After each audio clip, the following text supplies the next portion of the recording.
so before we start with that, the total loss. We started talking about the other side of the total loss. You got 30 days for the customer to come back and say, you know, hey, I decided to keep my car or pay me. You got to pay me. You know, even it's like a stolen one. 30 days later, the insurance company got to pay. Whenever they find that car, the vehicle owner has the option of keeping that car. If he wants to keep it, then he has to give the money back, and then they'll have to make other arrangements. But the other thing too is, oftentimes, you know, let's say you got I don't know, let's say maybe what was the last year of the El Camino? El Camino. I think, what was it, 87? 88, I think it was. Around there. Yeah. So let's say that you have an old El Camino, and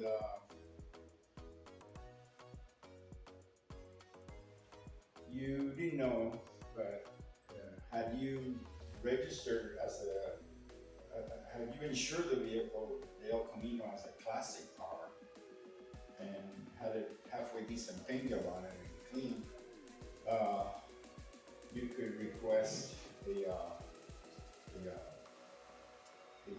policy where it covers a classic car, and State Farm does it. Not very good. There's a company called Haggard, which you're probably going to be getting involved with a lot, because anything that's custom, classic, worth money, usually Haggard Insurance Group is the one that gets to insure it. And what I mean by that is, a car like 1987 El Camino, you don't think it's a kind of a rare car now, because we're just like 40 some years later, and hey, it's a nice car to have. It could be shitty because it's old and not reconditioned, but you still want to keep it insured and all that. So you go and after you have it all cleaned up and restored and all that, you go to Haggard, and they'll say, hey, Haggard, and they'll evaluate it themselves. But your car is worth $70,000. It's all cleaned up and nice and painted and all that. So that's what a good car collector would do, insure it. And Haggerty, that's the big, what's the deal with that? Like going back to a normal total loss. Let's just say it was the car that the guy proposed to his wife at, and has sentimental value, whatever. He wants to keep the car. It's been totaled. I'm talking about maybe I don't know, a 2013 Buick, for example. It's the car that whatever the case may be, the guy wants to keep the car. He likes the car. Maybe he just threw a whole bunch of money into the whole engine. The insurance companies, had you not insured with an extra rider for the new engine, they're just going to treat it as an engine. Vehicle has to have an engine to run. They don't care that the old engine had 200,000 miles on it, and now you got a new engine that only has 3,000 miles on it. They don't care that. The car has to have an engine. So they're not going to give you any credit for that new engine. See, so but you know that it has a new engine in it, and now all of a sudden the car is totaled. Well, you again have 30 days to decide whether you want to keep it or not. And in the meantime, it's in the body shop, right? So the insurance company will try to trick the body shop and say, well, you're fixing it. Yeah, but you owe me storage fees for being a total. You owe me, my admin fee, my storage fees, the cleanup charges, the advance charge, you owe me all that. And they owe it to you until the day they decided to total it. So if the car was here on originally on, let's just say 2 weeks prior, the car was there. 2 weeks later, the car got totaled. So as of that day, they owe you 2 weeks of storage and fees and all that. And yes, the car's gonna stay there, but now you got a new deal with the customer.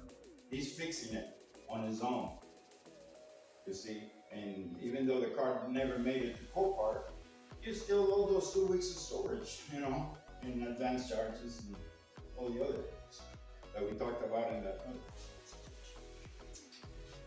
So that's what I didn't get to finish because Mr. Mike was here and kind of interrupted me. But anyway, that's what it was.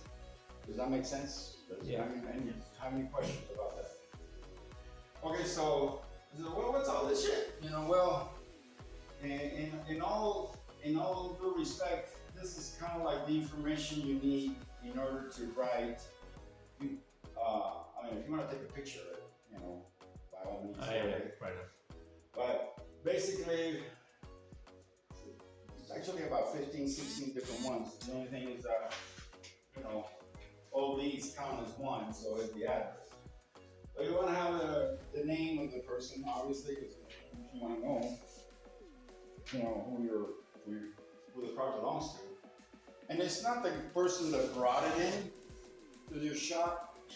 You always want to get the owner of the vehicle. It could be, maybe the owner of the vehicle is in his deathbed. But then you're gonna have, basically, the owner of the vehicle and there's a key word when you write that one up. And the key word is or. Because, for example, I learned this around kind of like the hard way. In California, when you got a title of a car and you got the husband or the wife, in many ways they would word it like this. If they worded it,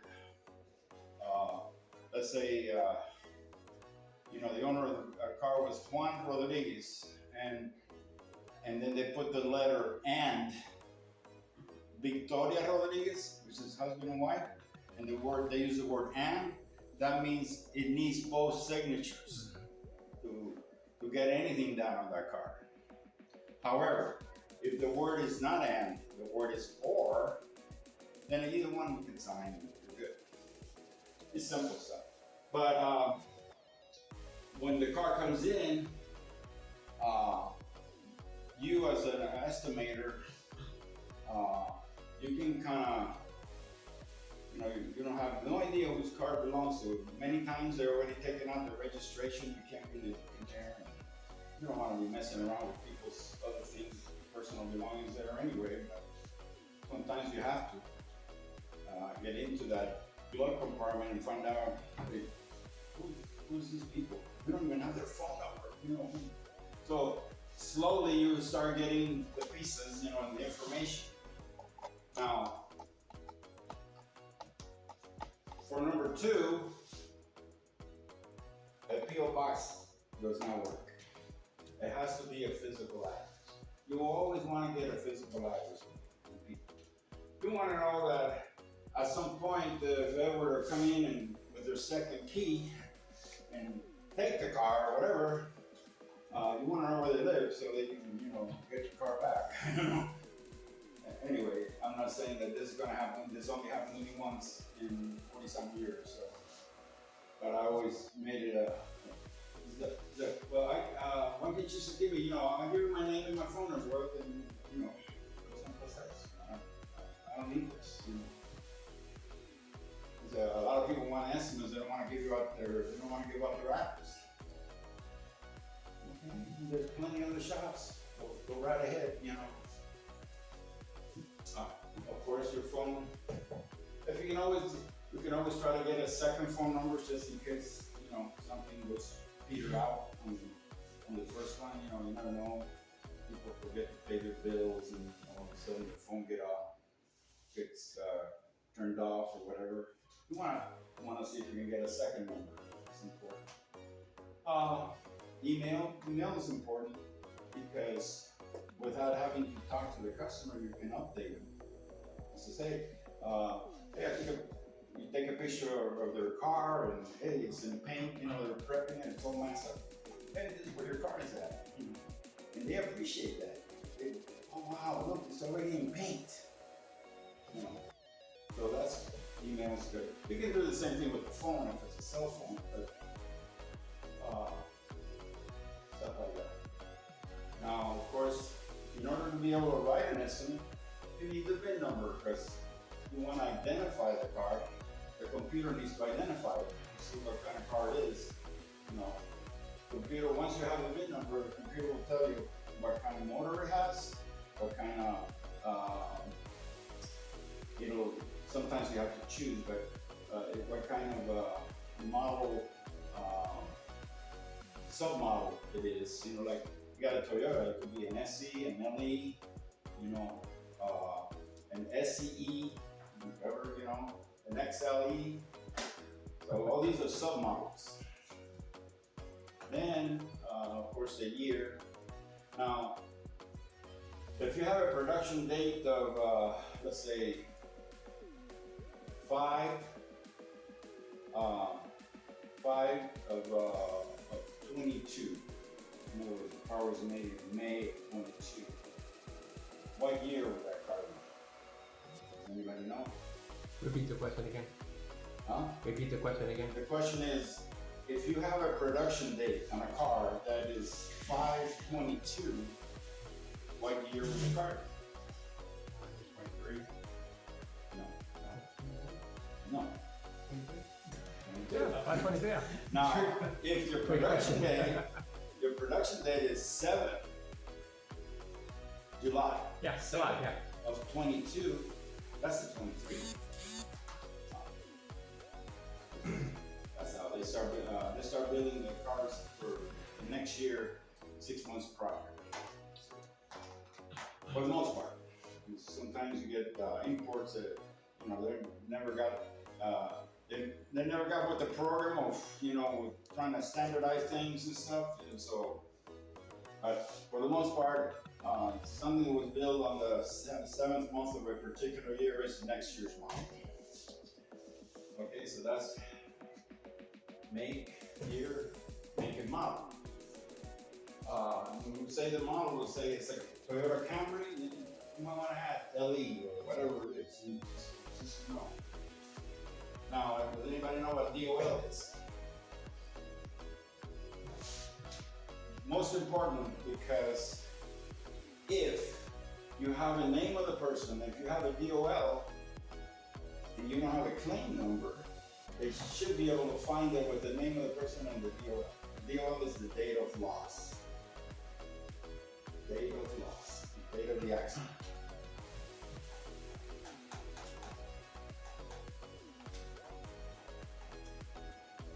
Now, these are, of course, estimates that you're writing for an insurance company. You're not, hustling because the customer is out there in your lobby waiting for the estimate. Otherwise, especially when you're just starting out, you might be doing this estimate for 20, 30 minutes, writing an estimate. And a customer is not going to want to wait, especially when you guys are starting out. So that's why an email is important. Because you say, I have everything that I need to write your estimate, but would it be okay if I email it to you? Because I still gotta do a lot of things. I gotta locate some parts, whatever you want to tell them. They say, yeah, that'll be fine. Go ahead and email it to me. Which kind of goes bad too. If you're not writing estimates fast enough, and the customer is kind of fancy, kind of, hey, you kind of go and see in the old days, I was more of a closer. I said, oh, you like the estimate? Give me the keys. Leave it. You need a ride home or something? I'm done. I got the car. But nowadays, it's a little bit things. Most shops a lot of shops legitimate good shops are making appointments for an estimate, mind you, which is in the way I like to do things, it's unheard of, you know, because I'm a slum dunker kind of guy, you know. Hey, you came here. I don't trust some Joe Blow that, you know, with a body shop, you know, down the street can get the job. I don't want the job, you know. So that's why this is again important. I'm sorry, appreciate it. No problem. I'm sorry. Don't be sorry, or go up and stop by anytime. All right, so now that's after the DOL, the date of loss. The date of loss, you like I said, you have a name, you have a date of loss, you don't have a claim number over here. You know, or is it a claim number right here? You don't have that. They might be able to find it easy with the date of loss and the name of the person. Okay, so now we're down to production date. Now, why is production date important? Especially, let's see if I can. Production date of a car, which is in the same nomenclature sticker of a car that you find in the door jam. On the very, very top, either on the left and the right, depending on the manufacturer, will have a production date. Now, the thing about production date is important because certain things about cars, modules, lights, anything electrical, anything mechanical for that matter, as the vehicles are being sold, they start to encounter little issues with this and little issues with that. So in the middle of the year, they decide, hey, you know what, we got to come up with a different kind of relay for this thing. So let's just say the production date on a particular car was 7/18 of you know. So it was built in July of the 2018. The vehicle was built that. Now they started encountering a whole bunch of problems with a little whatever. You know, that's where they get the callbacks and that sort of thing. So they decided to revamp that situation, and anything over, let's just say December of that year, of 18. So I mean, we're talking about 5 months later, right? They came up with a solution to the problem, and they started selling anything that got sold after that date will have the new revived whatever part of the car is. So with the new revived part of the car, that's why the production date is important. Oh, you got one of the good ones. No, my production date was 7 or 8 of 2018. Oh, we have to sell this other part, you know, and that's why you need the production date. It's important when you're trying to fix the car, you want to make sure you get the right part. So forth. Okay, so the next thing, obviously the mileage. They say that an average vehicle, anywhere from 12 to 15,000 a year. 12 to 15,000 a year of usage is kind of the norm. Obviously, if you're being an Uber driver, you might have 100,000 in 2 years, you know. That's another story. So when it comes to evaluating the car and the price and what the value of the car is and all that, you know, obviously mileage has a lot of difference. And you want to know the license plate, you want to know, you know, where it came from, and the important thing about the license plate and where it came from and all that is now, why is the expiration date of a license plate important? You know, I want to ask. Why is it important? Let's just say that you're only 2 months into your registration year and your car becomes a total loss. Well, the expiration date of your, say like 2 months ago was what, June? So that means that you only use 2 months of your registration money, which means that the insurance company owes you for 10 months of registration. So that's why you want to have the expiration date. Which is, they figured that out anyway because one of the things that we're going to learn today about is the actual photo file for each car. When you're doing insurance stuff, you basically build that photo file. And of course, the insurance company, adjuster's name, his phone number, his email address is important. Something's happening for the last say 10 years or so. It hasn't been a problem, especially after the communication between a body shop and an adjuster was mostly email and what have you. It seems like forever the insurance companies are creating hurdles for body shops to have to deal with. And so now the smaller insurance companies, no problem, they still deal on a one-to-one basis with the adjuster and the estimator. They deal with each other by emails and that sort of thing. Now they're coming up with what they call a web page for claims handling web page. And of course, if you have a web page, and they say that the excuse is that they want to have a secure place so that personal information cannot go here and there and everywhere. So, but basically what it is, in my view, is like it's just another big hurdle for them to keep the money longer. You know what I mean? So that kind of thing. So the way these things work is, well, State Farm has it, Geico has it, Progressive has it. Their stuff, their web pages are like partners. They have, I don't know if you ever heard of B2B, business to business. It's B2B State Farm, and then you gotta get in there. But of course, they have to assign you an actual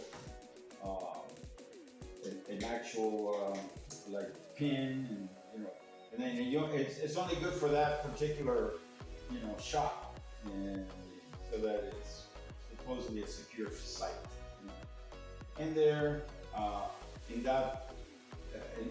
the old days, we used to email it. We used to put down the claim number on the subject line, the name of the customer, and we're still doing that in many ways because there's just not that many. The major three that are using that website they have another name for it. Not a website, but it's like an app. Or an app? Yeah. They what they do is the email is very simple. You have the adjuster's name, and then he gives you the email, and you write whatever supplement you need for the additional monies, and you send him the photos right there in the same email, boom, boom, boom, and he gets it, and then he'll write it up, and you don't even have to come out. In fact, they hardly come out anymore or anything. Everything has to be handled through. Another one that's going on right now is the virtual assist. Basically, it's a Allstate app. Virtual assist is good for. Let's show you here. Virtual assist is this app that they have, and basically Allstate is using it, National General is using it, E-Insurance is using it, and Compass Insurance is using it. All of them under. I think most of these are Allstate companies anyway. They're all. But I'll show you how to do that one of these times. Okay, so that's kind of like what you need. So half the writing an estimate, half the problem is trying to get all this information. You know, because the mentality, especially here in Las Vegas, is, well, here's my car, here's the keys, hey, I'll see you later. Fix my car. Hey, asshole, I need your shit, you know, I need your information, I need your, you know, who am I gonna call for the money? You're not gonna come over here wanting your car and I don't got paid, you know. So they, after you explain it to them, it's okay, and then, you know, first of all, you gotta sign the authorization. Boom, boom, boom. You know, same paper I gave you before. And this information, you know, you might take between one thing and another because you don't have all the information. You might be involved with this claim for half a day. Not saying all the time, but you're working on it. But you don't have. You may have to wait for people to get home from work or whatever. You know, it's information that you don't have that you're gonna need in order to submit that claim. Now, besides all this information that you're gonna use to write the estimate, you also need to show it. And what I mean by showing it, I'll go ahead and give you what kind of like the handout that I prepared today.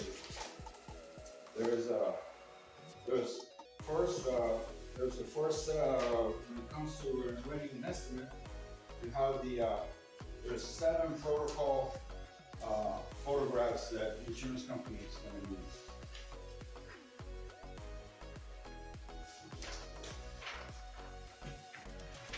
Okay, and basically if you look at number 1 over here, this is the front of the car, and you're looking at number 1. What you want is, you want to be able to, in your picture, you want to be able to see the corner here, you see how this line goes? And the corner in the back. Does that make sense? Yeah. So that's the first picture that you take. Second picture is this one. Same thing that you did there, you want to be able to see the front of the car and the back of the car. You're basically at a 45-degree angle right on that corner. Okay? Third picture, same thing. You want to see the left rear and the right front. And the fourth picture, of course, is the same thing, but now the left front being shown and the left rear.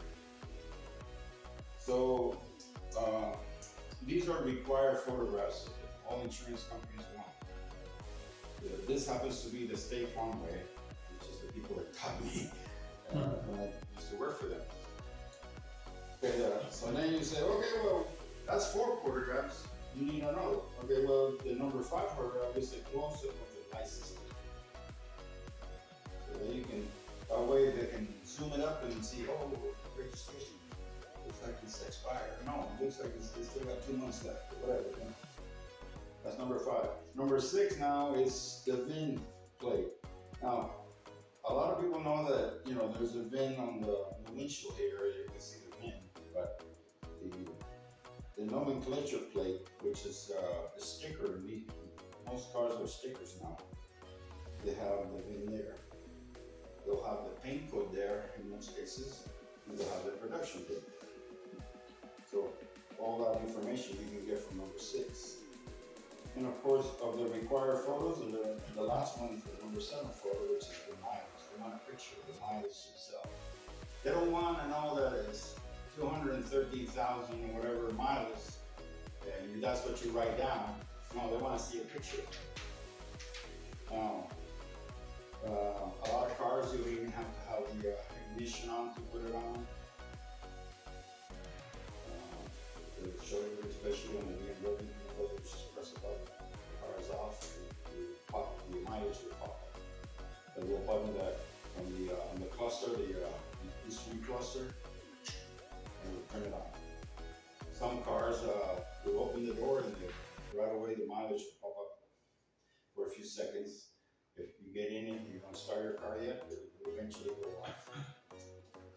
And of course, most of the cars, we actually have to crank it up. And the mileage will be there, and you take a picture. So those are the 7 important photos. The rest of the photos is close-ups of the actual damage. You know, car got hit, let's say on this door here, we're gonna be taking a whole bunch of pictures here. But the first 7 photos are recommended to be these. You have that picture.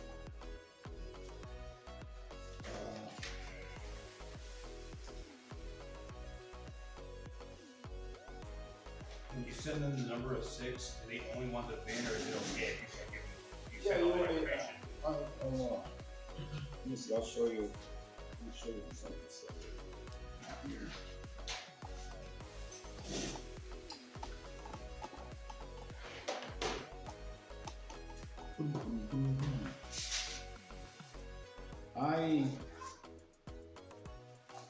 I am old school and I never really learned how to take pictures with my camera. I mean, I take pictures with my phone constantly, but I never learned how to take pictures with my phone and be able to set up a photo file in the computer.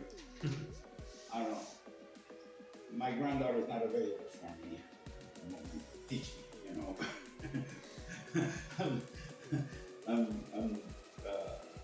I'm a little bit, how do you say,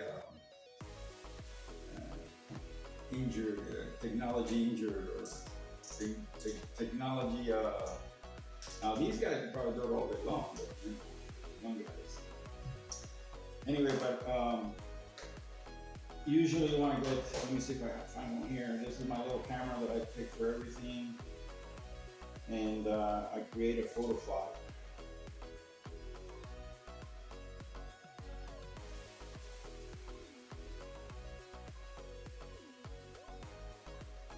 Okay, so as you can see there, we can show you and then you can pass it around. That's the plate, the nomenclature plate of this. This happens to be a 2013 Cadillac that I saw yesterday for one of my clients. Oh, 712. Yeah. So 2013, but the actual manufacturing at the time was 712. Does the placement of everything change on like different makes and models, or is it pretty much standard how they lay everything out? Like, is the make and model going to be the same place on no matter what car you Oh, it'll say, you know, basically what it's going to tell you is the VIN number. Now, so by the looks of things, what number page, what number photo would this be? 6. Right. The reason I asked that is so that you guys, it's that important. Okay, why is it important? Well, if you're just a Joe Blow guy that didn't learn how to estimate correctly, they're not gonna, they're gonna think less of it. If you do it the right way, then they'll say, oh, these people know what they're doing, I better not mess with them, I better just give them what they want. You see? Does that make sense? Because you're doing it the way the culture does it, the industry does it. Now, you go to some Joe Blow that just opened up a shop and he doesn't know nothing about that. He knows all day long how to fix cars and possibly how to, paint them and stuff, but he doesn't know how the culture works as far as the industry standards for things. So when you write an estimate, you do this, and then you'll be you're not going to be messed with. Let's put it that way. So I'm going to show you. Let me see. Okay, so what photo would that be? 1. Right. Let me see if I can turn this correctly. That's usually the angle that they advertise cars into. What's that? I said that picture number 1 is usually the one that you see like in car ads and stuff like that. Yeah. Okay, it's picture number 1, right? What's that? 2. You see that? That's picture number 2, right? Right. 3. Right? You can see that, right? Number 4. 4. Which one is 5 coming up? Legislative. Okay. Oh yeah. If you do things like this In order. in order all the time, you're telling everybody else that you're sending this to that you know what you're doing. See? So then I got that. I got the mileage after that. You see, which was picture number 7, and then I started going around to the damage of the car. Guess how much this is the front bumper of a Cadillac with a couple of wheels.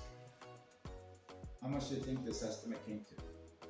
But look at see the damage. It's the real look like Yeah, grill and a bumper. Okay, so what do you think? 6,000. Good. I was gonna say Okay, what do you think? This estimate came to $5,800. Because I wrote it.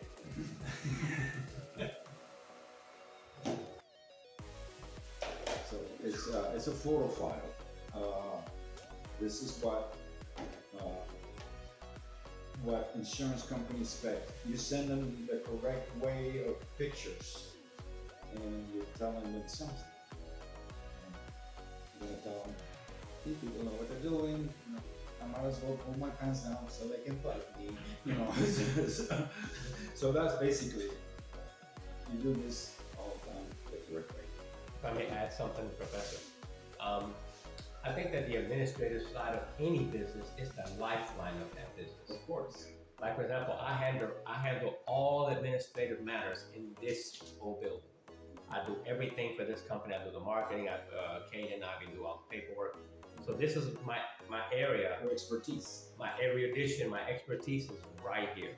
Well, so you know how important it is. Oh yeah, because even the invoices that we write for And see, and what happens is you get people that, hey, I can paint that car. Okay, first of all, he's a painter, right? I was a painter, but I wanted more out of life than just painting. I was getting sick, you know, with fumes and shit, you know. And I says, hey, you know, I want something better for my family. And I sort of have the, you know, the gift of gab kind of things. I knew I could sell anything because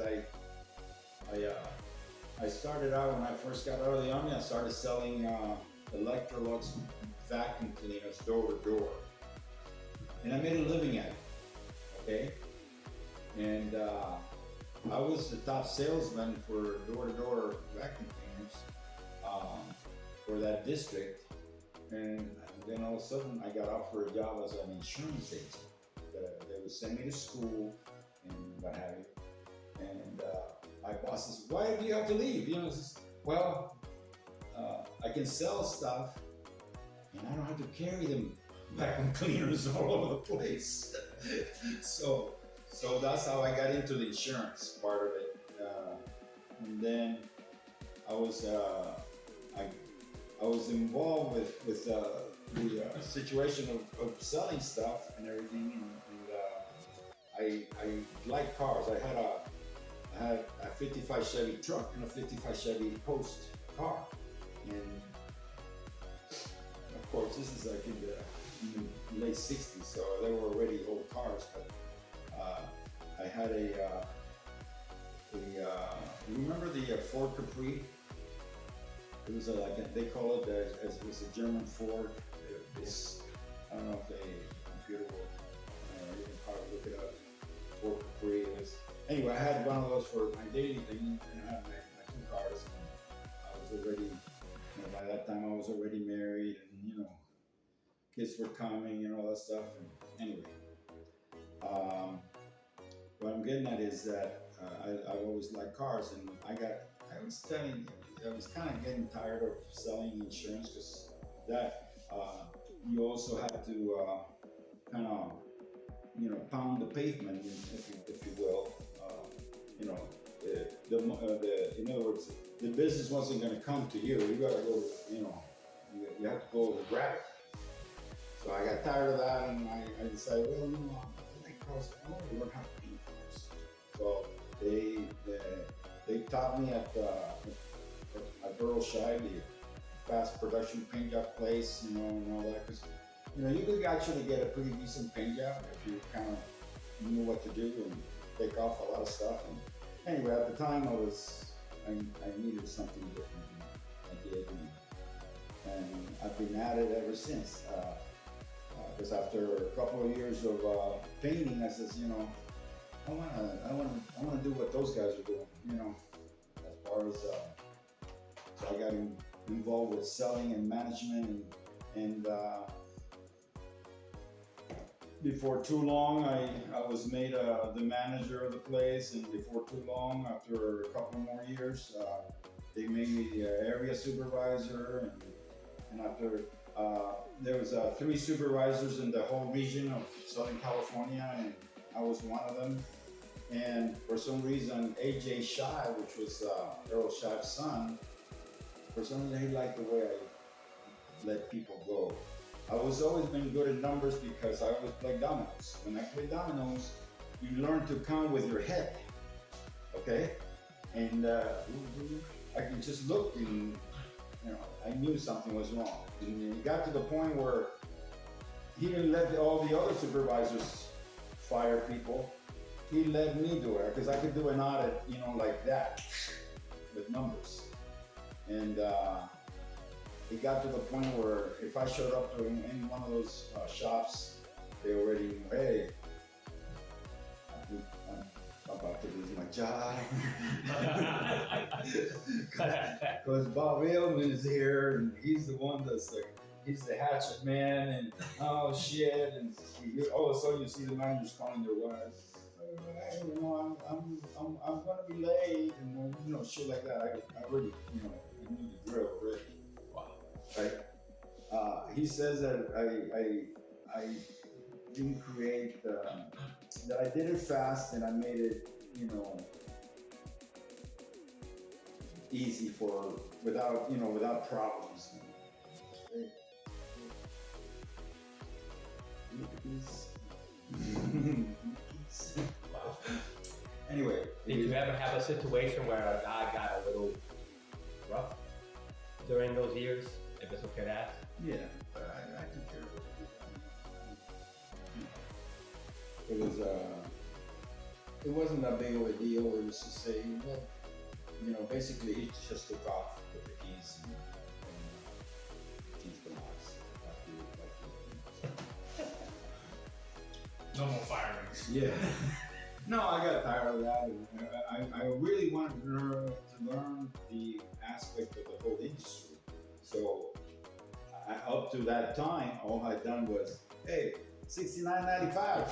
Hey, you're out in 20 minutes. Boom, boom, boom. And they never had any. Usually, there were cars that were drivable that had a little thing here, a little thing there, and the way Aeroshine made his money was by all the extra stuff. So you got a $69.95, but you got out of there with $900. How did I get $900 from a $69.95 paint job? Well, because you wanted your windows tinted, and you wanted some pinstripings on there, and and that's how he made his money. Oh, and you remember those 2 dents that you used to have? Boom, boom. So that's how he made his money. And the thing was, and the reason I got promoted so fast was because I had the highest ticket average. How does this guy have a ticket average of $600 when the paint job is only $69.95 and all the other guys were letting the car go for $70? Oh no, but you can't just go for the $70 paint job. You got the add-ons. So it was all about that, and that's part of the industry, part of the way things are being done. Luckily, I got an opportunity to learn because a friend of mine introduced me to a guy named Chuck Allison, who was a race car driver, and he happened to own in San Fernando Valley a body shop called Ward Autobody. And there, Chuck taught me a lot of things. Actually, how to estimate. He took the time and all that stuff because I wanted to learn, and he trusted me, and I was there for a few years. To the point where I finally got out of there. I got offered the job of Honda Hollywood body shop manager. When I finally got out of there, you know, I was young, I was good looking, you know, all that stuff, and I got hired right away. And there I was there for quite a while. But Chuck Allison was the guy that my mentor, so to speak, in teaching me how to actually estimate cars. And that's my story. But anyway, now we got to start thinking about your guys' story, how that's going to work and all that. So once we have that information for the estimate, and we've taken our photos, then you've made your notes in the back of the pad. You know, you've seen people that estimate, they have pads. And then you might, I'm gonna erase this right now, so if you wanna take a picture, take a picture. When you're writing, you're gonna write the estimate, I'm gonna teach you the verbiage that you use, kind of like the shorthand, so to speak, for, I'm not gonna erase this stuff. Can I use this? Yeah.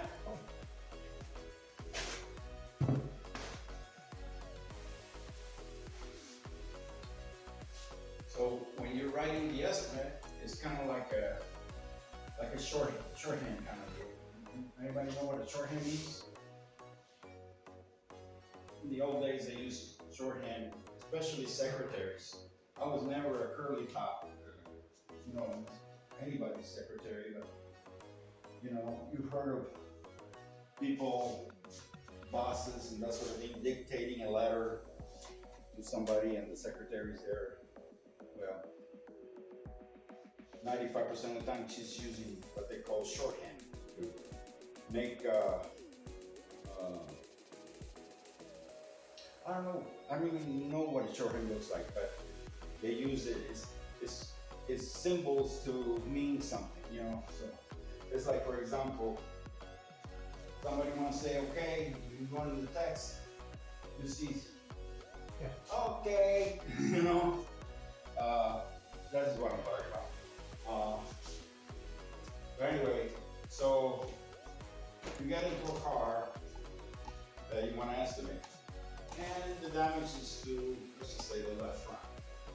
So on the left front of that particular vehicle, I want to say that you got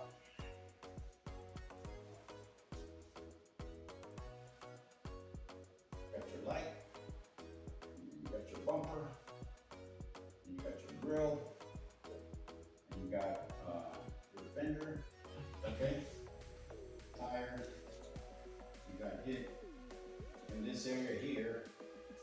So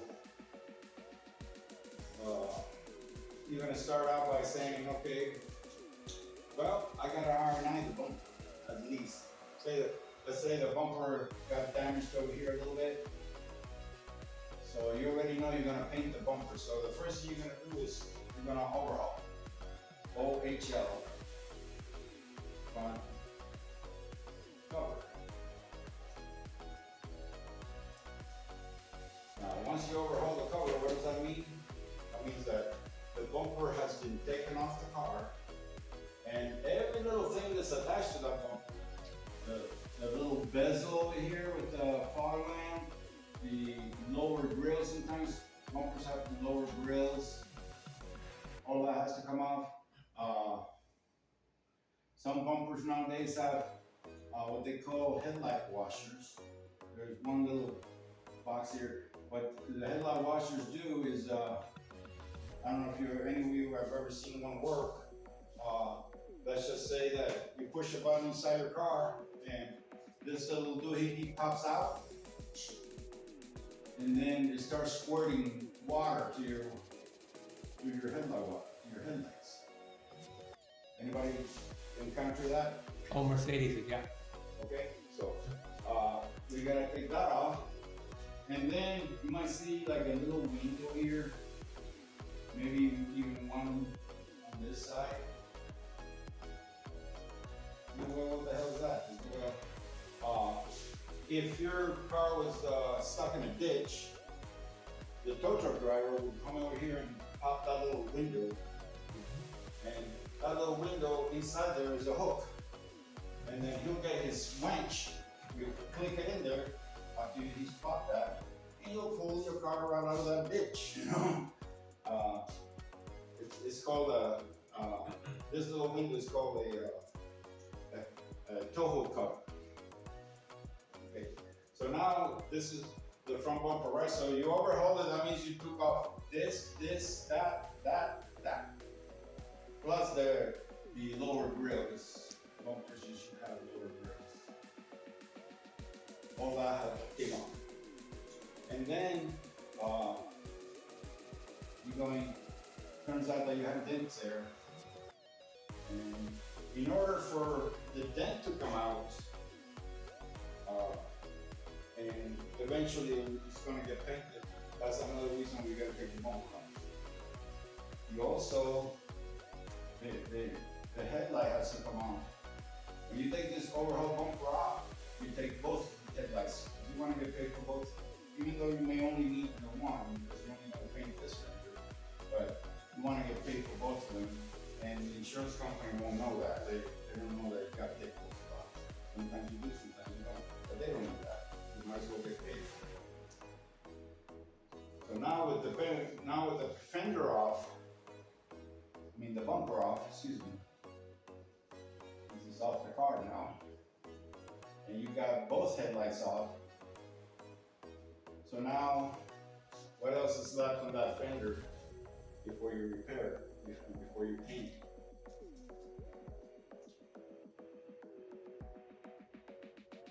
So that fender, you're gonna repair it here, but before you paint it, fenders inside have what they call the fender liner. As we saw in the picture yesterday that I think. Fender liner, here's the wheel, all this is plastic. And you don't want to paint inside there and show it, especially if it's white, it'll never go away. So you take that, you want to get paid. So that is called R9. Anything you take off the car, if it's going back on the car, it's R9. So equals remove,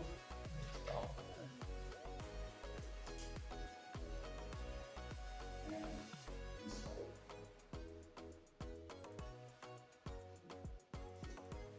Okay, remove and install.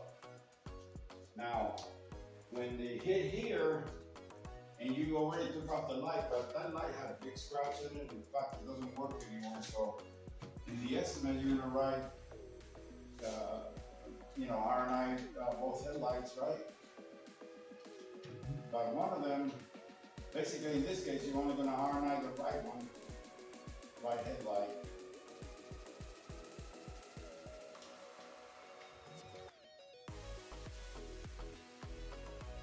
And you're gonna R&R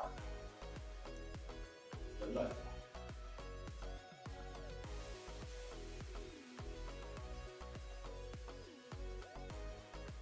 Okay? So that's the difference. One of them you R9, the other one you R&R. R&R is remove and replace.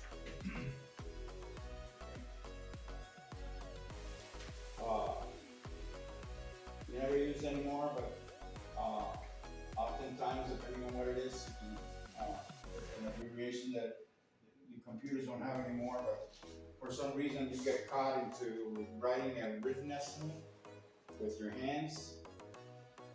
There's an abbreviation called STR. And basically what that means is straighten something. Okay.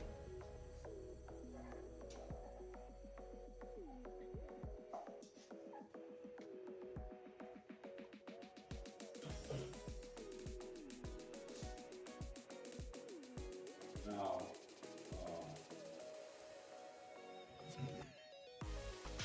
You can pretty much do everything to a car.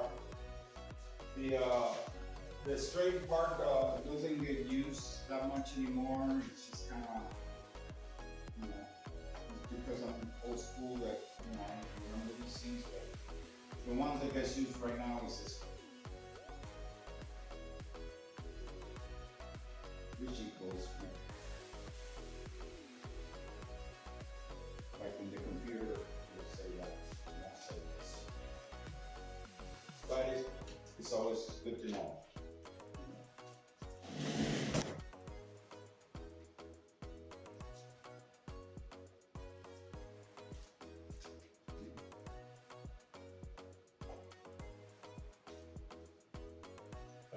Everybody got the gist of it?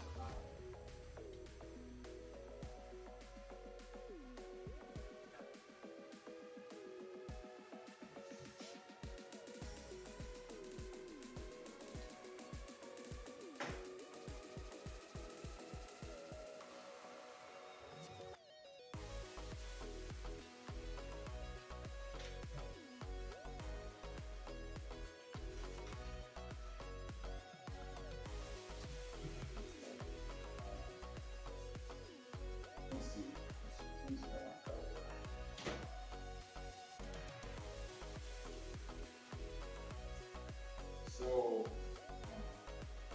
Can I ask a question? yeah, Rob, this is important just because I see you see that a lot of model cars. Going back to that diagram that you did, I think even my car may have it. My car, I believe it has in the bumpers, front and back, it has like sections that have is that, wait a minute, is it motion detectors or does it have, it has something in the bumper that, oh, it's a collision alert. Collision alert. My car has collision alert, and in certain parts of my bumper, it has like these little round areas that alerts me when I'm getting too close to a vehicle or somebody's getting too close to me from the back. So that's all I kind don't of. know about that. Well, there is what they call, my son has the same thing in his new passport. Okay. It's just motion alert sensors that they have. His happens to be in a car, especially the new one, that's what you guys are after, new cars. Works kind of like sonar, right? Yeah, Okay. and then you got a mirror here, you got a mirror here. The one from the Elantras, I know because this is sudden replacement. Outside the body, there's one here and one here. There's this one here is, I think I already told you what that one was. And then inside the mirror itself, you know, might be one in there. And what it does is just, you hear a lot of that in the freeway, you know, because some yahoos, they're driving on the freeway and this guy will be like, and he'll be, you know, 3 feet away from you and he'll pass you or whatever. He'll go, and it'll indicate you in, you know, in your driver's side, you know. These two are for the blind side, the blind spot sensors. You got a guy here, and your blind spot area is basically this area here. They even have, I think they call it the wing or something, the mirror that actually shows the blind spot area. You know, you're driving around and, you know, you can see all day long right behind you, and you can see to the side of you, you know, peripheral vision, but the blind spots are this area here. And then we went to replace. This stuff is so new that the wrecking yards have not begun to inventory them yet. Okay. Now it so happens, because that's lucky for the body shop, because let's say they give you oh, you know that blind spot sensor got demolished. Well, on an Elantra, only because that's what I know, they paid $15.88 for that little sensor there. That's what the insurance company paid. Now, I called a friend of mine up in Corvell, Oregon, because he's one of well, we don't even inventory that. Well, I'll tell you what. Find me an Elantra from 2020, and that's not hitting the rear, and have one of you guys take the bumper off, and then there's right in the corner, there's a sensor there. And if you can get me that by next week, I'll give you $300 for it. Yeah, okay. So I just saved my company, how much? $1,288. $1,288. Yeah, because I bought that thing for $300. The insurance company gave me $15.88. I mean, good money on that. Yeah. Okay, but see, I've been doing this such a long time, but every day I learn something new. It's a never-ending deal. Okay. So what you guys are going to do is you're going to have a working knowledge of what to do, how to write an estimate, how to do it the right way, all this stuff. But every day of your life, if you're in this industry, you're going to be learning something that I will not even know, because it'll be maybe 5 years down the line. I may be too old, I'll be too, whatever. And but you guys will know more than I will in the sense of new cars and that sort of thing. You don't know the history that I have, but you're creating your own history. So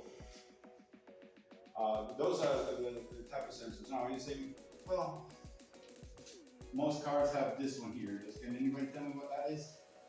It's right behind the bumper. Is that your rear view,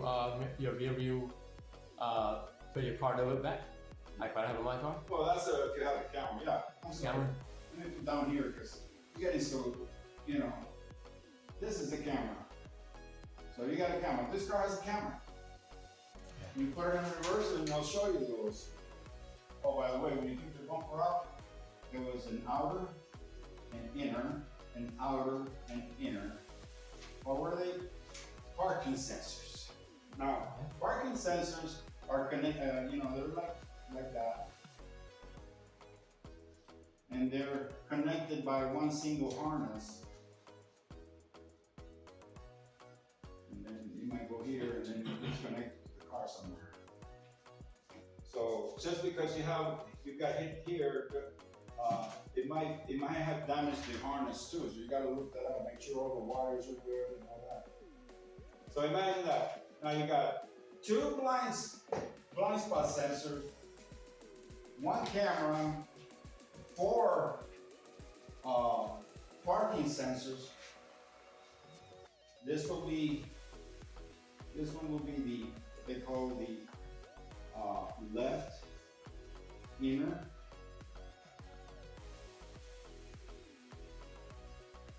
This will be, go ahead and say it. Yeah. Yeah. Just go ahead and say it when you know. No, that's it. That's the line from my cousin B. Oh yeah. Go ahead. You said, and what are those little things? Bushes? Yeah, they are. Okay, so that's that. Now we still find out what this was. A little square here. A little box, electrical box. If it's not the rear view mirror, If I was to go like that to my car, it's the key fob antenna. oh, okay. The key fob antenna is right there. Got it. Your thing if you got hit in the back and all of a sudden you can't even get your car, is because the key fob antenna got fucked. Got it. That's today. Got it. So let's not even start mentioning all the sensors that are in the front yet. You know? Yeah. Technology's nuts nowadays with these cars. One of the things I think I told you guys, you know, because basically. Hold on a second, take a picture of that one.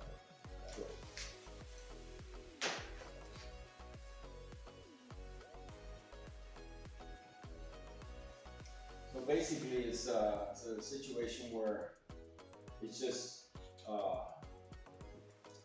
it's a pissing contest, is what it is, between the manufacturers. See who's gonna come up with the most shit, you know. You don't really need all this stuff. It's just that they want to make it more, better, and improved. You know, more stuff. They invented the phone. Hey, I like the phone. I have my iPhone now this is 7. I can't keep up with it. Every 6 months they come up with a new shit. And of course, these young guys over here, you know, I gotta have my iPhone 15 and shit, you know. And I'm just making fun of you, but I love you guys. You're making me. I have young people in my family that are obviously are involved in a lot of things. My son makes a lot of money. Why? Because he's very technical. You know, but he does. Anyway,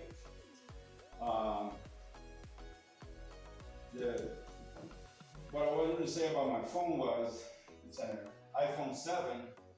Okay, well, I'm gonna confess.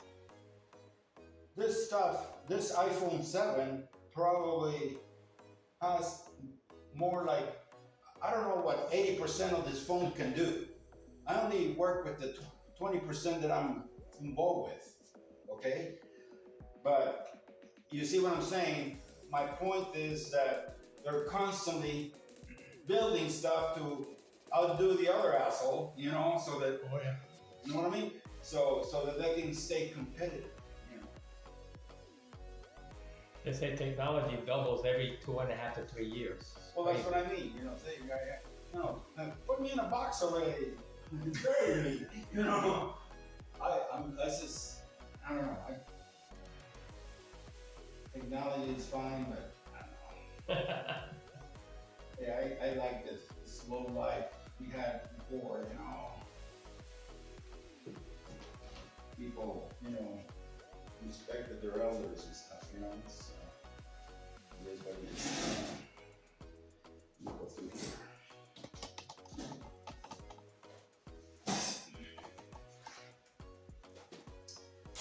Yep, you guys are getting information that you think you might be able to use? Yeah. Oh yeah.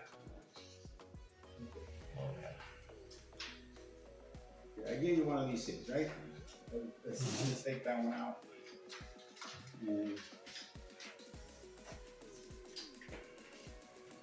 you just want to review what it says. So, you know, a lot of people, yeah, sign here, here, and here, and half the time, well, hey man, I gotta go pick up my data. You know, it's just, well, here. And they half the time they don't know what they read. You know? So we got that. Did you have one of these? I think this is yours, right? Yeah, that's mine. I was about to tell you. You bitch. Oh, never mind. Here's another one. It's okay. You got yours, Mario? Oh, okay. Let's take that out. And That's good that you remembered. huh? I'm glad you remembered. Thank you. That's what me working. See, I can't promise if I would have remember if I had just, you know, sat at home and retired, you know, 8 years ago. And I don't know. I might even be dead, you know, if I wasn't the kind of person that I am. That I like to. Anyway, so. You know, after we get through with the names and all that stuff, the information about the car, the claim number, all that stuff, I noticed that this guy fucked up. He didn't put down the VIN number. and there's no place for the plate. So this could be just about any car. This is what's wrong with this page. You need a place for the VIN number and the plate. So when you make your own, make sure you have that.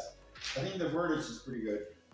The verbiage as far as what it says. So, going down to the first paragraph, it says, I hereby authorize the repair work done along with the necessary parts and materials in accordance with the written estimates or the written one by the insurance referred above. So they're mentioning the insurance above.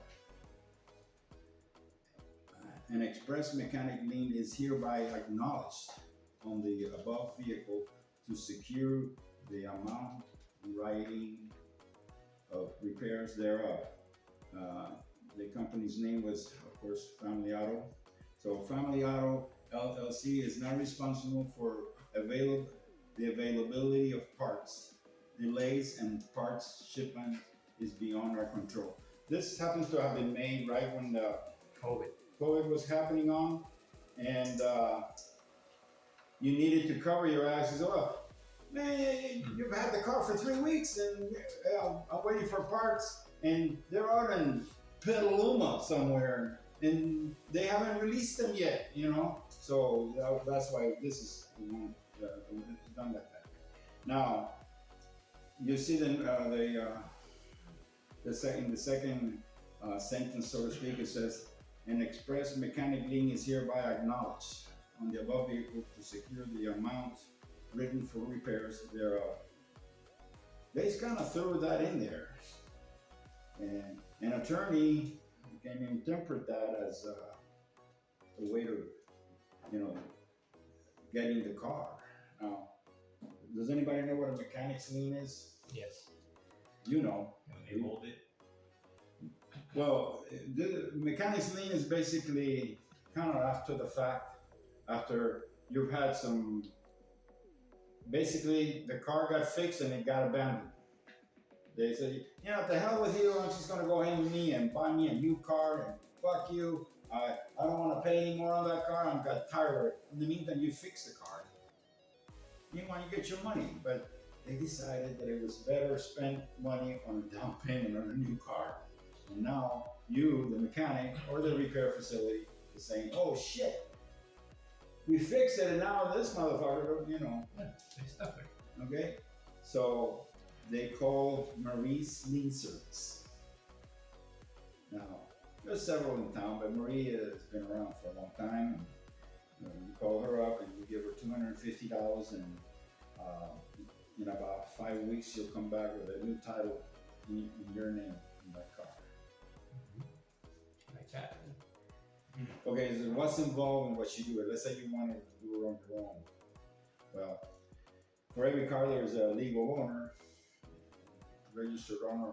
Does anybody know the difference between a legal owner and a registered owner? Okay, a legal owner is who owns it. He may be the bank. Right. The registered owner may be the guy that bought it, and he still owes the bank $1 zillion or whatever, but he's the registered owner. So at this point, and the bank doesn't give a shit, let's say this person that decided to go and get a new car and fuck you with the rest of the repair money, he may still owe a few $1,000s on that car. He was making payments, right? Making payments.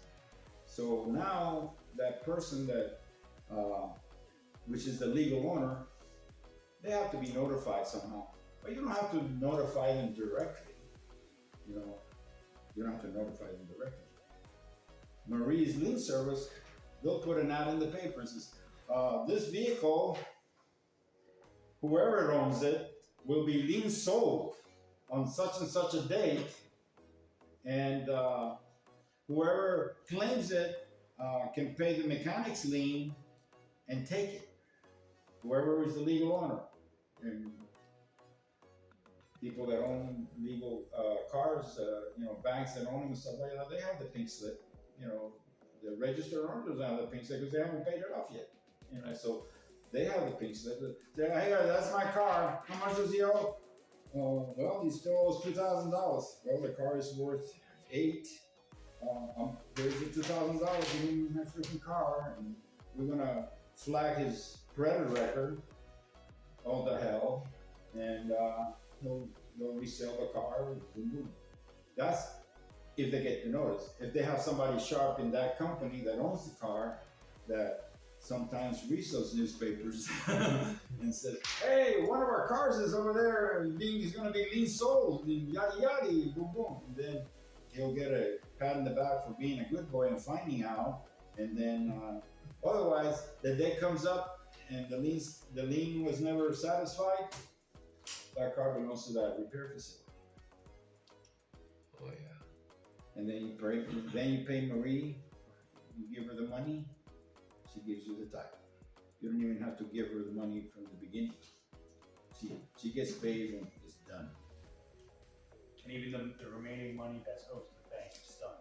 Yeah, they're fucked. Yeah. That's what a mechanic's lien is. Yeah, that's on that person's credit. That's Yeah. nothing to do with itself. Okay. Yeah.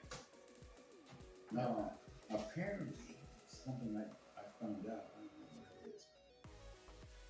There's a racket going on. Kind of new, and I don't know you. And Pause the camera. I don't know. I always had, I always enjoy, good credit and what have you. But apparently, there's a racket going on of, newly arrived people from the island. You know what I'm talking about? Yeah. That they feel that they've been deprived of many luxuries throughout their lives, and now that they're here in this country, that they should be allowed to drive a Rolls Royce or a Lamborghini or, but they haven't learned English yet, but they still need to drive that Rolls Royce in that.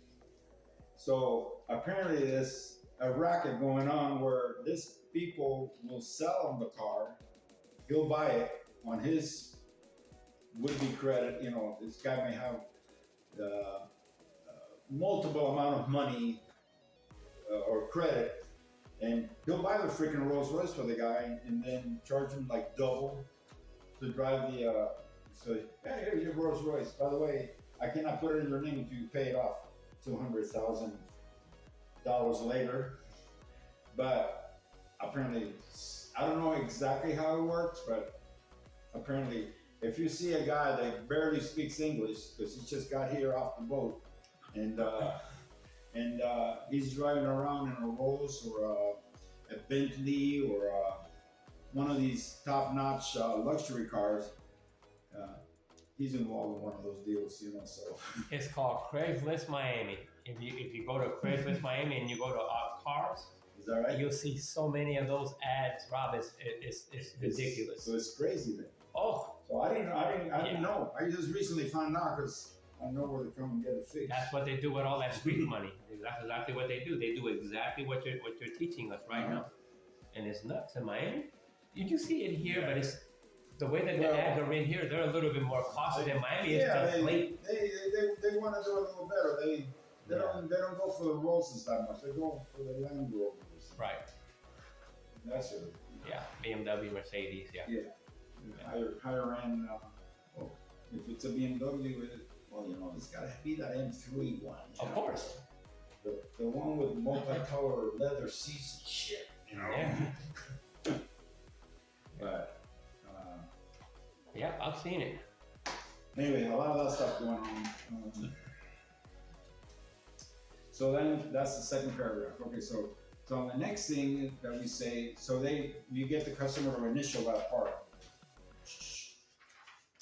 And then you say, I do hereby appoint Family Auto LLC to accept on my behalf any check, drafts, or bills of exchange. So in other words, out of this whole thing for you, that works for the body shop, the second paragraph is the most important. Okay? Because this, to the insurance company, is called the direction of payment. Okay? Direction of payment.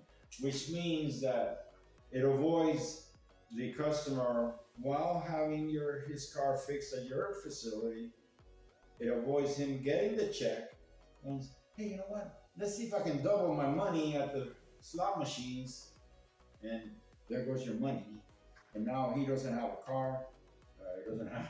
You might get stuck with the car. You know what I mean? So this is so important because the minute that they sign this, you take a picture of it and you send it to the insurance company and attach find in the email. It says attach find, direction of payment, vehicle being repaired as we speak, yada yada. And then it's, oh shit, we gotta send them the check to the shop instead of the asshole here that I spend it, you know. Okay, and then the next thing is I understand that once vehicle work is complete and not picked up within 3 days, 72 hours from completion date, storage fees will be charged at the rate of $85 a day. It's actually $90 a day now. Change that. And if you 3 days, I think is ample time for a customer whose car is ready to, make arrangements to pick it up. If you wanna, depending on the customer, if the customer's an asshole, you charge them the money. If it's the guy happened to be out of town or on vacation or something, and the car wasn't ready and now it's ready now, and it's a give and take situation too. Let's say that the vehicle, he's one of these guys that is a customer and he has brought over his neighbors and he's brought over. So you play it by ear, but legally you can charge them, after the time. So then, this doesn't really need to be here, but it says I authorize all supplements to be paid to family auto. We already did that when he signed this. When they signed this, they already did that. So this doesn't really need to be there.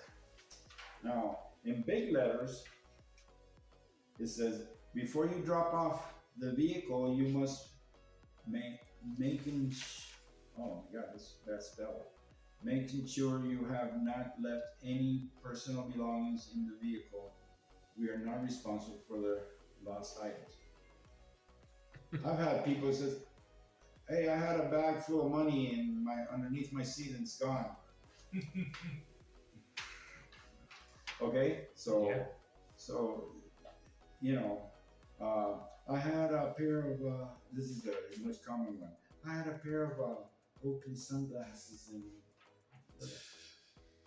I'm not gonna buy $200 sunglasses just because you fucking left them in the car, Okay. Then I hereby give permission to operate the mentioned above vehicle for testing and inspections. The secure payment for repairs. I authorize this repair facility to put a lien on my vehicle and may retain possession of my vehicle until I fully paid in full, and then he initials that. But this is actually bullshit because if he doesn't show up, you're gonna put a lien on it anyway, So you don't need his authorization. So, but you can have it on there. You can word it the way you want to word it, but basically, this is the just thing that you want, to actually have them sign because you need that authorization. The minute that they sign this thing, you have permission to start taking the car apart. And what do you want to do? Why do you want to take the car apart?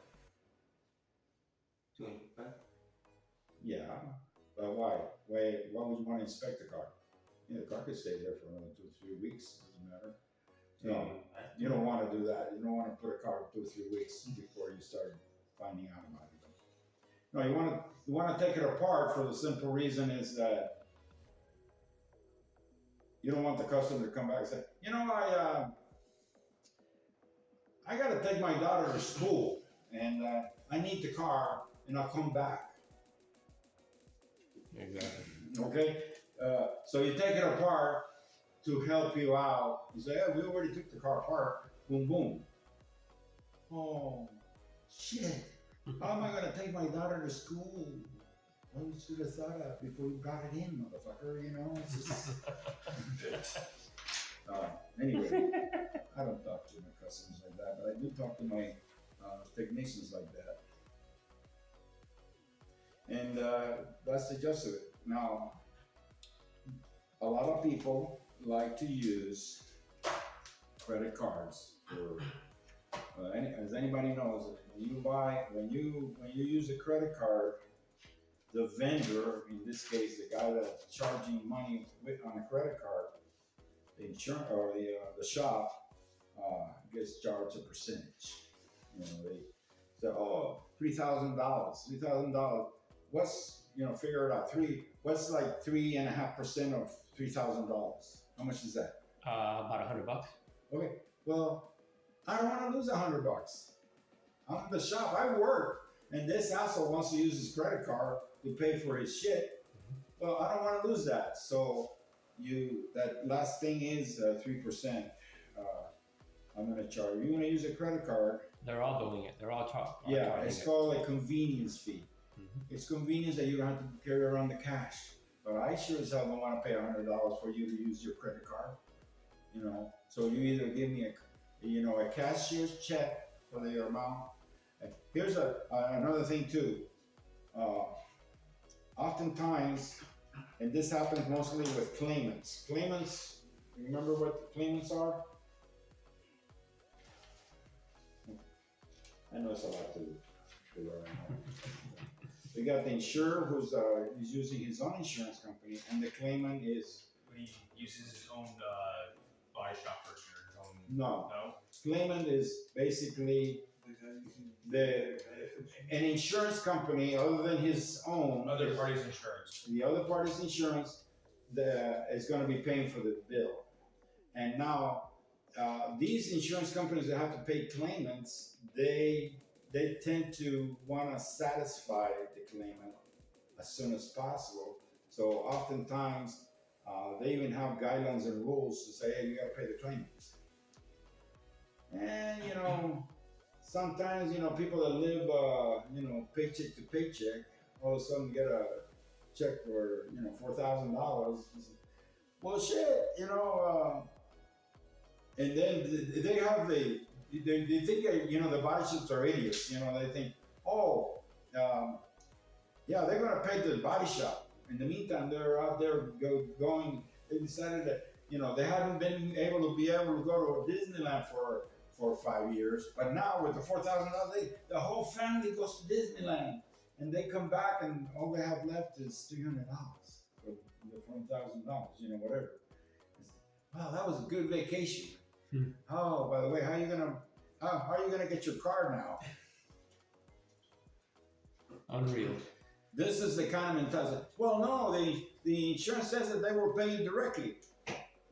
No, the insurance paid you on such and such a day because I found out, and you already spent the money because the insurance already says that the check is canceled and that you already paid the money. So how are you going to pay me my $4,000 to fix your car? Oh, and there they go. Having to go borrow money on whatever, relatives, whatever. They think that they can pull in the wool over you, shit like that. And that happens a lot with claims. Insured, not so much because, well, for once, the insurers already are a little bit more humble because they're the ones that caused the accident. Now they want to get their car fixed. And they feel so horrible because they've been paying the insurance company for 15 years and they never had an accident. Well, how much was it that you gave the insurance company? Oh, for 15 years, you were paying the insurance companies, what was it, $800 a month times 12 months? Times 15. So that's $9,600 times 15. Oh, you pay the insurance company $144,000 by not having any fucking accidents in 15 years, So now you think you should feel bad for having an accident, and now they're gonna pay $4,000 out of the $144,000 you gave them. Yeah. oh, you know, so They taking 8 times more than they put out. Remember? exactly. It's nuts. See, but they said, oh shit, my rates are gonna go up.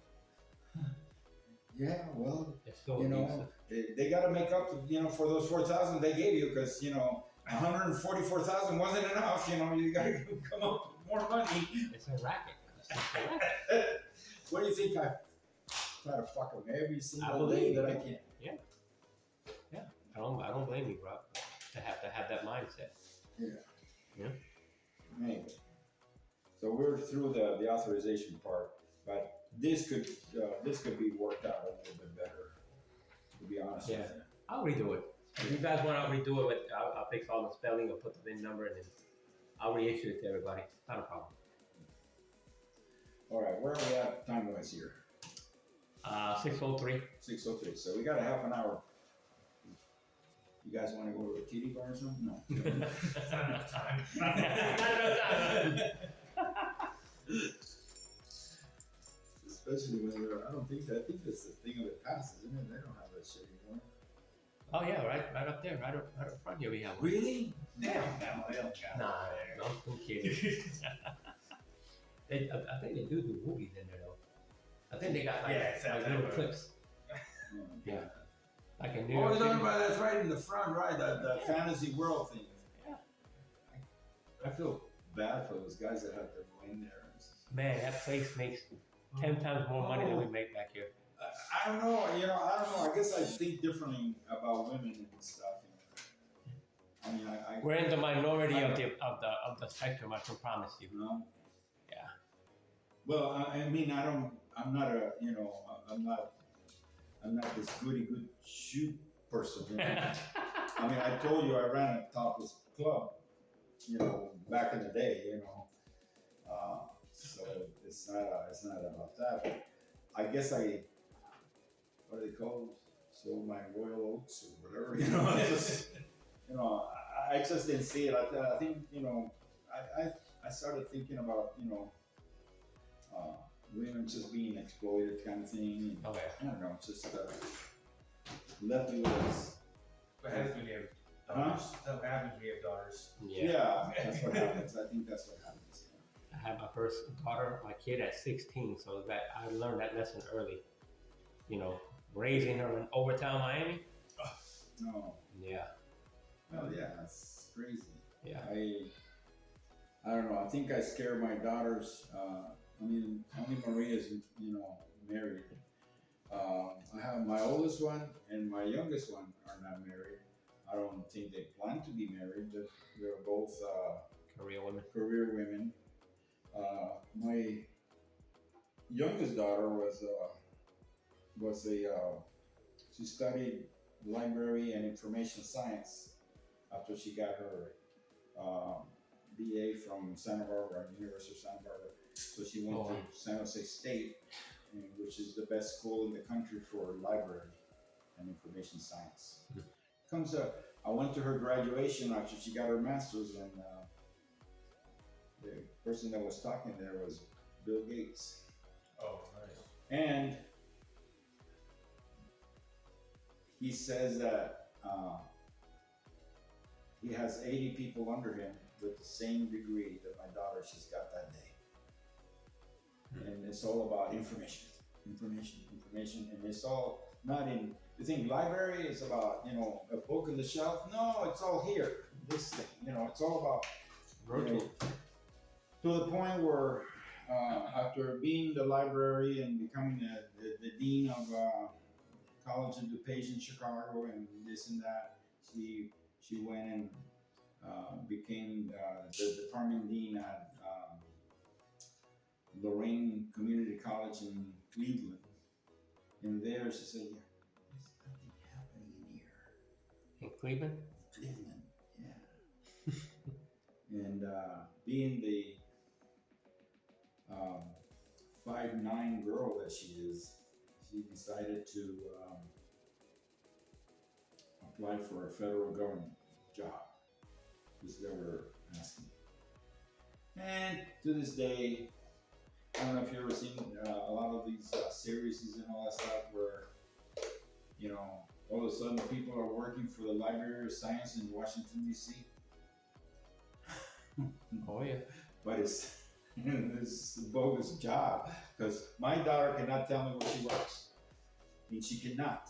She cannot tell me where she works because all she can say is that she works for one of the intelligence community of the country.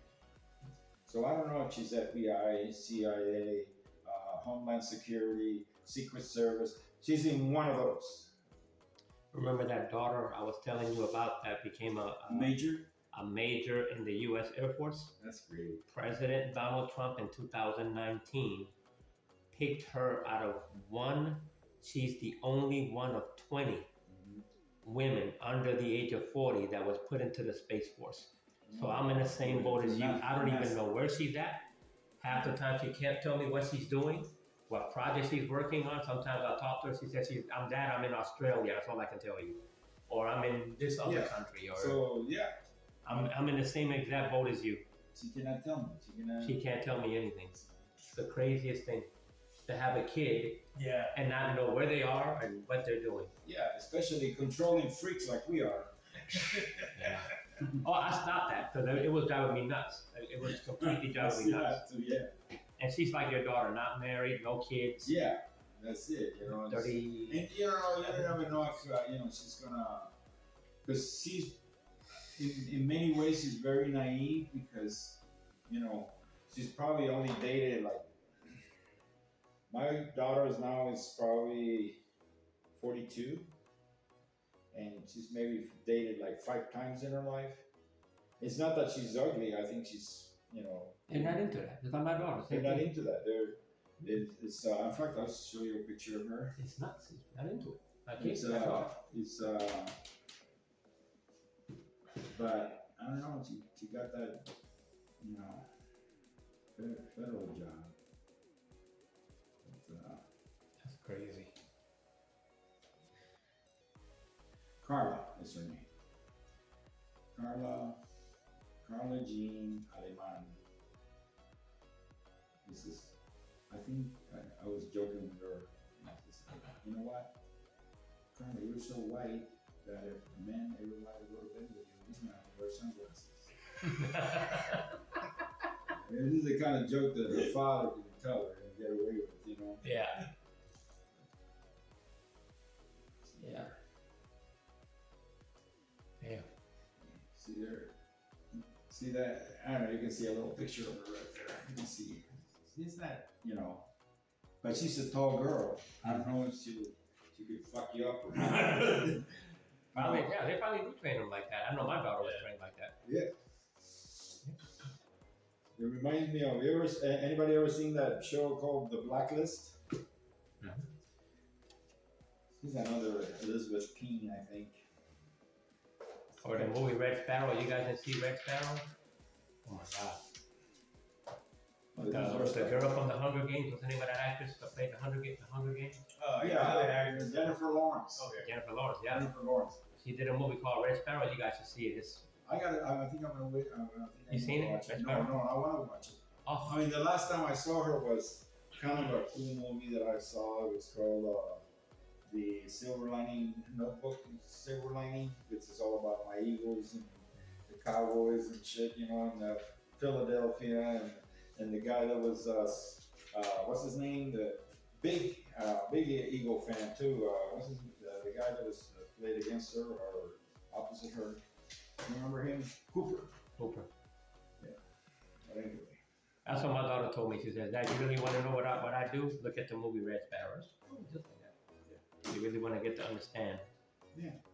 But I'll tell her me. That's what she told me to do. Without explaining to me. Yeah. And I can understand, let's say that she has access to, because I have a little story of my own because I was Cuban, or still Cuban, still alive, so I'm Cuban. But when I was in Germany, there have been 17 guys that somehow ended up there was these Cubans that went to Angola and they got captured. Somehow the U.S. government ended up with him in Berlin. And In Berlin. Are you serious, bro? That's crazy. these Angola guys ended up in Berlin. Obviously, they didn't walk there from freaking South Africa, whatever Angola was. But they ended up there in Berlin. And I was part of at that time I was part of G1, which was community. G1 is, I'm sorry, G1 is in other words, my headquarters in the Army was headquarters and headquarters Company 8 Division, and I had an MOS that was only for battalion or above. What I did was battalion or above, but G1 was all community safety. I would get reports from out in the field saying, hey, PFC George Jones, while urinating from the back of a deuce and a half, fell and ended up accidental drowning. I said, how does shit like this happen? Turns out that the kid, I would get every day I would get accident reports, but apparently he was peeing out of the corner. Somehow the truck went like that.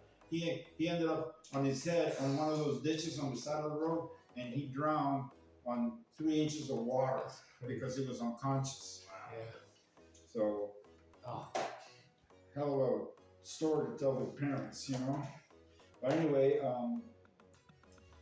this came about these guys from Cuba, and I can talk about it because it's been 40-some years, but they had people that spoke Spanish, but they didn't understand the lingo as well as, I don't know, I think by that time, Cuban Spanish was already a little different than what I knew, but because I was Cuban, they felt that I could probably be a translator. And I wasn't to be the one to interrogate it, but I was there to oversee, translate whatever it was that they were trying to say, and I was to translate basically how any kind of slang that they would to translate, that sort of thing. But that up to that time, I had only been in the United States 7-8 years, because I came when I was 11. I was just 20, so about 9 years, I guess. And I was just in the Army, maybe another year before this happened. So I was around 21. So I was only an American resident at the time. What was it, like 1970, 69, 70 around that time? 71, yeah. 71? And You see how I keep up with numbers? I Yeah, remember yeah, the year you told me you got to the yeah. United States. see that he plays dominoes. That's what happens. Anyway, so what happens is that I was already at G1, so I had already had what they call secret clearance. They asked a bunch of questions and all that, so I had secret clearance status. But in order to have top secret clearance, I needed to be a U.S. citizen, and I wasn't. So guess what? How I got to be a U.S. citizen? I got flown from Frankfurt, Germany to London. I guess they had a German embassy. I don't know why they couldn't have done it there, but I guess the big honchos were at the London agency or the embassy. So I got something to say. All happened within 27 hours. Then I got back, and then they from London they flew me to Berlin, and then I was there for about 17 days talking with those guys. Mm-hmm. And then basically what it boiled down to do is what they just wanted to defect. That's what it boiled down to. They wanted to defect the Cuban army.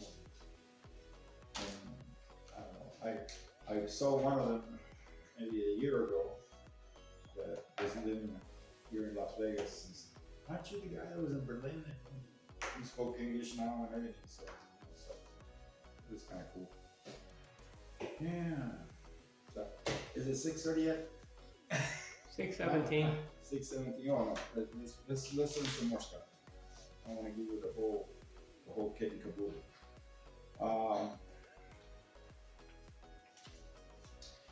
It's important to,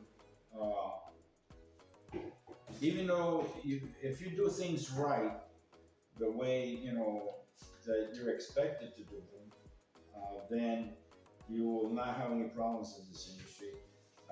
You will be, people will. A lot of people think, well, a relationship between an adjuster and a body shop estimator, there isn't any, but there is. After a while, you may have a claim with the same person maybe 2 or 3 times a year. And then that person may get changed to another, and you get to learn about this other adjuster for 2 or 3 times. And then maybe a year later, you come back, and the same person that was there before now is back again over here and say, "Hey, how you been?"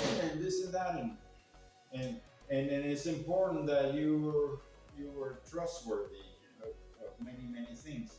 Even though I may preach one thing, it's also important that I don't want to be like a two-faced. I do want to screw them, but at the same time, you want to try to get the most that you can out of them, and they know that. Adjusters, they know that you're trying to get as much money as they can, and if they like you, they'll give it to you. So that's kind of a nice thing, But I was also on that side of the fence for many years, being an adjuster. And when I told you guys in the first thing there, there were so many people not doing it right, in the sense that, as far as appraising cars, that's why they don't have that many independent appraisers anymore. Because I made my living doing that very nicely for a long time. I would go to a shop, and they would give me, without me asking, write a good sheet. In other words, don't look for ways to screw them. Don't give the kitchen sink away. Don't give it all away. Make it. And I would write, it's an estimate for a person, and they appreciate it, and they flipped $100 to me. And I would take it. And at the end of the day, I would have $600 because everybody in California does that. Out here is a different story.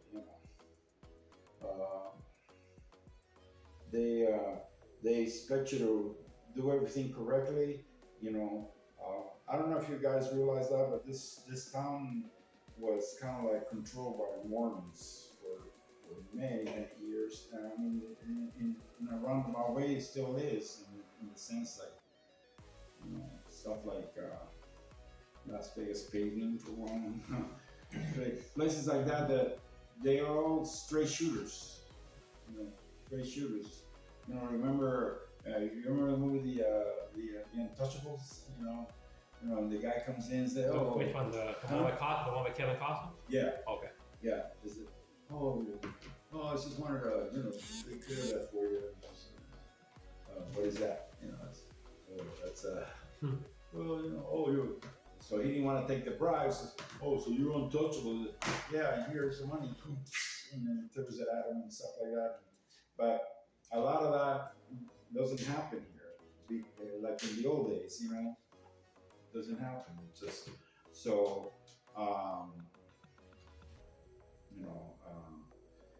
Everybody expects for people to do their job, and then unfortunately there's a lot of assholes up there. They wanna make sure that they're known, and so I know you're asking for this amount, but I'm only going to give this, and see, that's what's the bad part about here, because over here they don't have the agreed price situation. Yeah, the situation where The adjuster or the appraiser, I'm sorry, there's two differences, you know, you might wanna write this down. An adjuster is, only works with the case, and they're basically in charge of the case. So adjuster, insurance adjuster.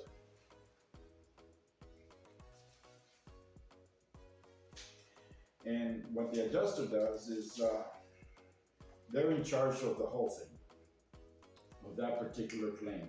In charge of the claim, just go down, in charge of the claim. They're in charge of the BI. Does anybody know what BI is? The bodily injury part of the case. Oh. Huh? Oh, yeah. Okay, so that's the adjuster. And adjusters can go and work for an insurance company and not leave their office for years. You know, they just work inside the office, negotiating things with attorneys. You know, once you, let's say you got hit, you know, you got hit in the back home and they hit you in the back, and then, oh, I gotta get my car fixed, but let's go see, what's his name, Lerner and Rowe, and they're gonna immediately put you in a program where the doctor's gonna see you, the chiropractor's gonna give you massages, and you're gonna get therapy and all this stuff, and it usually lasts about 2 3 months. Okay, so that particular case, you know, I always try to save the best for last, but so they sign up with an attorney, their car's getting fixed and all that stuff, right? So then now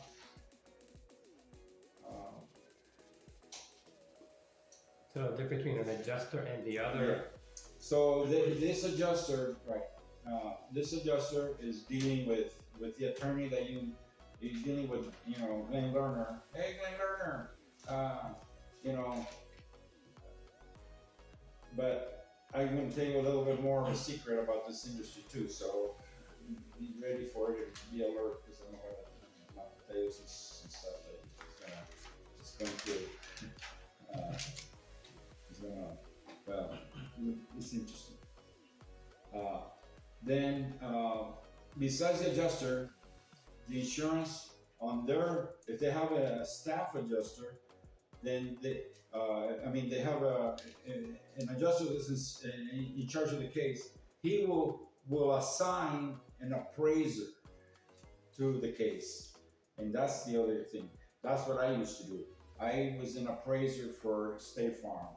I was an appraiser for Colonial Penn. I was an appraiser for Kemper Insurance. Many insurance companies. Why? Because I was an independent. So I didn't like to have a boss. I have this defiance for people of authority.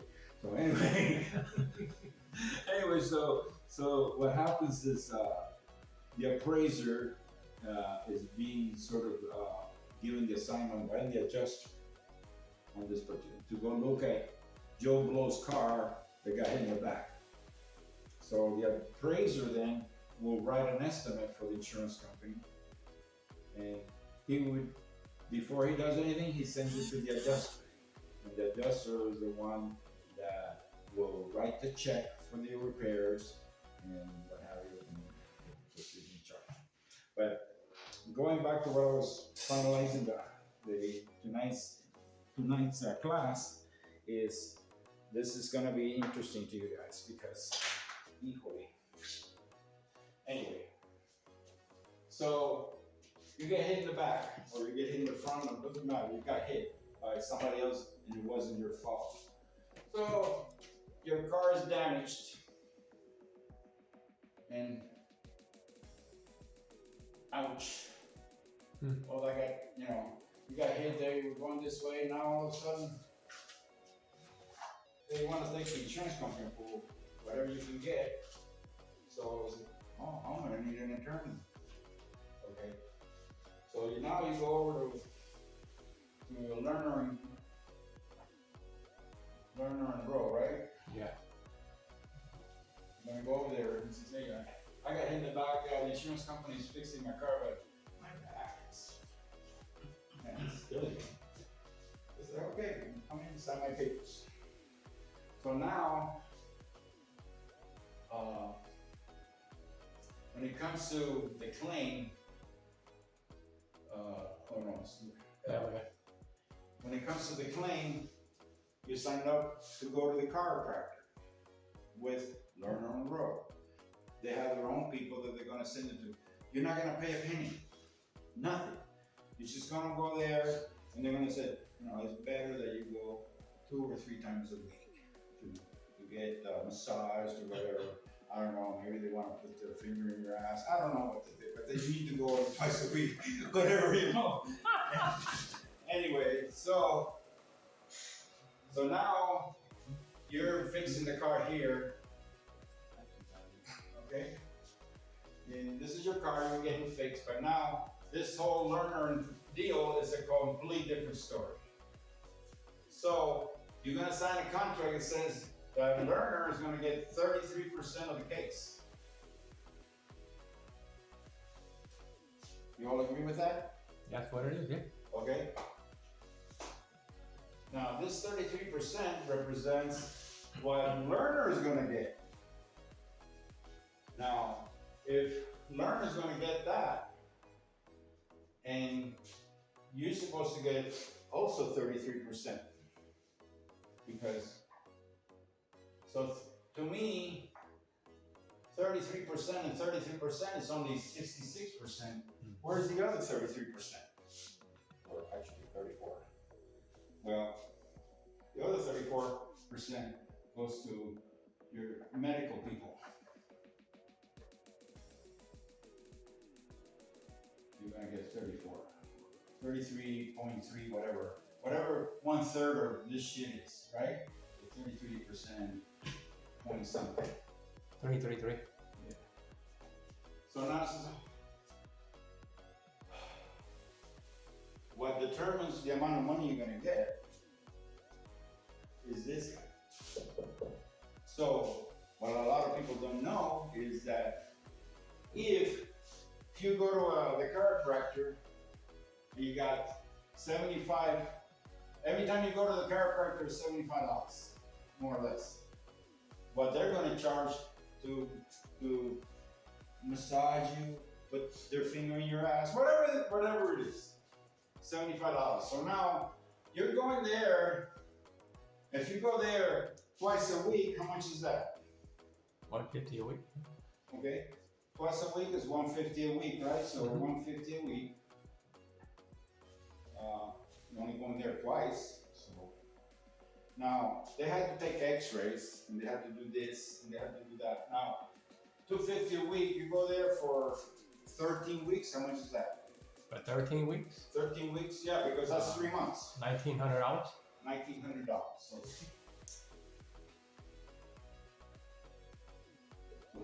that's your third. Now, what happens if you had gone 3 times a week? Yeah. Okay? That amount now is not $1,900, is what? 20 what? Let's see. 28? I don't know. $2,600. 2,600 or Jesus. Let me see what happened. 19 is 8. Yeah, All right, that so would be. $2,600. Yeah. $2,500. Now this is your therapy shit, right? Yeah. Okay, so now they took some MRIs because they had to find out. They had to take this test and that test, and so all these tests came out to another $2,000. This is okay. By the way, in order for this to happen, the attorney learner, he will not take the case unless this damage is at least $1,500. If you got hit in the back and your damage is only $700, you're screwed. Might as well don't do nothing. But right now you're up to $2,000, and then you also have to go see a specialist, and he wanted to check this and that, and that visit was $400. Now you've been going to the therapist now for 3 months or so, and now it's more or less you're 5,000. you're at 5,000.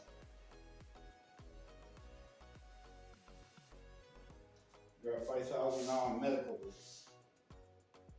Well, to learn and roll, that means that this is a $15,000 case. 15,000. Why? Because the common denominator of the whole thing is this $5,000. I see. That's how it works. So you're paying Lerner and Rowe for the networking that they have with their doctors and stuff that they hire out. They don't really hire them out. They hire them out because it's a $15,000 case. The problem is that they're in control. They're in control of the whole money. Okay? So they're gonna take care of their doctors for the $5,000 and pay them. You know, they're in control. They're gonna take care of the money. They're gonna pay their doctors. Now, they're gonna take their 33% of the $15,000 case and they're gonna take their $5,000, right? And whatever is left is yours, which is should be $5,000 for yourself. But everything is determined by the common denominator of the medical. How many of you knew that? He knew that. Of course, he's cute. But that's how it works.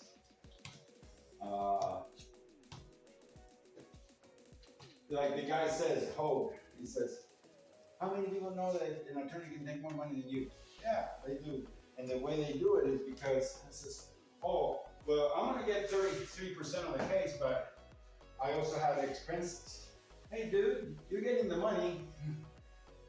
You're gonna charge me expenses for what you had to do? Okay, so for this whole case,